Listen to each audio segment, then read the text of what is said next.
The art of hidden effect psychology manipulation. एक बार एक छोटे से शहर में एलन नाम का एक आदमी रहता था। वह सबसे मिलकर खुशी से रहता था और लोगों से जुड़ने का एक नेचुरल मेथड का इस्तेमाल करता था। लेकिन लोगों को यह नहीं पता था कि एलन एक हिडन आर्ट साइकोलॉजी मैनिपुलेशन में एक्सपर्ट था।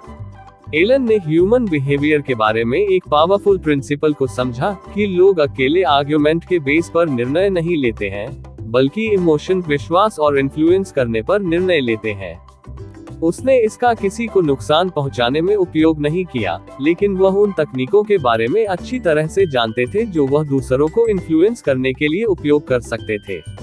जब वह कुछ चाहते थे, जो चाहे कितना भी बड़ा या छोटा क्यों न हो। आइए देखें कि एलन ने रिफाइंड टेक्निक्स का उपयोग कैसे किया ताकि वह जो चाहता था उसे प्राप्त कर सके। First, building रेसिप्रोकेटी। एलन जानता था कि सबसे शक्तिशाली साइकोलॉजिकल थ्योरीज में से एक रेसिप्रोकेसी है, जिसमें अगर उसने किसी पर एहसान किया, यहाँ तक कि कुछ छोटा भी, तो वे इसे वापस करने के लिए फील करेंगे। इसलिए जब वह पड़ोसी से कुछ चाहता था तो वह पहले उनके लिए कुछ हेल्प करता था, जैसे कि वह एक कप कॉफी की ऑफर करता था, किराने का सामान ले जाने में मदद कर देता था, या उन्हें कुछ मामूली कामों में हाथ बटा देता था। एलन को जल्दी रिजल्ट की उम्मीद नहीं थी, लेकिन जब रिजल्ट दिखे तो वह समझ गया कि लोग एक्ट ऑफ काइंडनेस को याद रखते हैं और वापस करने के लिए रेसिप्रोकली सबकॉन्शियस स्ट्रेस महसूस करते हैं, भले ही उन्हें इसका एहसास न हो। Second, mirroring to gain trust. Elon अक्सर मिररिंग का इस्तेमाल करते थे। वो उन लोगों की बॉडी लैंग्वेज, टोन और स्पीच की स्पीड को बराबर करते थे जिनके साथ उन्होंने बातचीत करनी होती थी।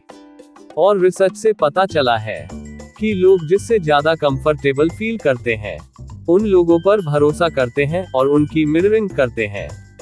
जब एलन चाहता था कि कोई व्यक्ति अपने विचारों के लिए उससे अधिक रिलैक्स्ड और ओपन फील करे, तो वह अपने विचार उनके द्वारा मेल करते हुए उनके द्वारा उपयोग किए जाने वाले विचारों को रिपीट करके या एक समान लय के साथ या उनकी बात में सिर हिलाकर बात करते थे, तो लोग उससे जल्दी कनेक्ट कर पाते थे। इस सिंपल ट्रिक ने लोगों ने महसूस किया कि वे एलन के रूप में सेम वेवलेंथ पर हैं, जिससे वे अपने विचार बताने में कंफर्टेबल हो गए थे। Third, using reduction principle. Elon ये भी जानता था कि लोग उन चीजों को अधिक महत्व देते हैं जब उन्हें लगता है कि वे बहुत कम हैं या उनको पाना कठिन है। जैसे अगर वह एक पुरानी घड़ी बेचना चाहता था, तो वह अच्छे खरीदार को बताएगा कि आप जानते हैं, यह मेरे दादाजी के कलेक्शन से ये आखिरी पीस है, इसके जैसा कोई दूसरा नहीं है। घड़ी को यूनिक और लिमिटेड बताकर वह अर्जेंसी और कमी की फीलिंग पैदा करता है, जिससे लोगों को जल्दी से निर्णय लेने और अधिक भुगतान करने के लिए भी तैयार कर सकेगा। Fourth, playing on people's need for approval. Elon को पता था कि ज्यादातर लोगों को पसंद करने और उसका अप्रूवल लेने की गहरी इच्छा होती है। उन्होंने इसका इस्तेमाल दूसरों की प्रशंसा करके, उनकी ओपिनियन के लिए प्रशंसा दिखाकर और उनके जीवन में इंटरेस्ट एक्सप्रेस करके किया। इसने कोऑपरेशन और सम्मान की भावना को बढ़ावा दिया और बदले में लोग उसके लिए काम करने या उसके सुझावों के साथ जाने के लिए बहुत अधिक इच्छुक थे। इसे साइकोलॉजी में लायकेबल के रूप में जाना जाता है, एक ऐसी घटना जहां लोग उन लोगों के साथ कंप्लायंस करने की अधिक संभावना रखते हैं जिन्हें वे पसंद करते हैं। Fifth, the power of social proof. Elon समझ गया कि लोग दूसरों को देखते हैं जब ये तय करते हैं कि how to think, feel and act. खासकर खतरनाक सिचुएशन में, जैसे जब वह कोई वस्तु बेच रहा था या किसी विचार को इंकरेजमेंट दे रहा था, तो वह सोचेगा कि हर कोई इस बारे में बात कर रहा है, या कहें कि शहर में बहुत से लोग अब ऐसा कर रहे हैं। By making the assumption that something was popular or well accepted theory, उन्होंने the concept of social proof का बताया, जिससे लोगों को उनके सजेशन के बाद अधिक आसान बना दिया गया। Sixth, prepare option to limit option. Elon की टेक्निक्स में से एक, लोगों को उनके ऑप्शन के लिए तैयार करने का कंट्रोल लेने का है, भले ही वह पहले से ही अपने ऑप्शन चुन चुका हो। एग्जाम्पल के लिए, यदि वह अपनी कार बेचना चाहता है, तो वह खरीदारों से पूछेगा, क्या आप इसे सिटी या हाईवे में ड्राइव करना चाहेंगे। इस पर ध्यान केंद्रित करके वे अगर इसे खरीदेंगे, तो वे कार खरीदने की कोशिश करेंगे, और वो भी बिना यह महसूस किए कि वह ऐसा कर रहा था।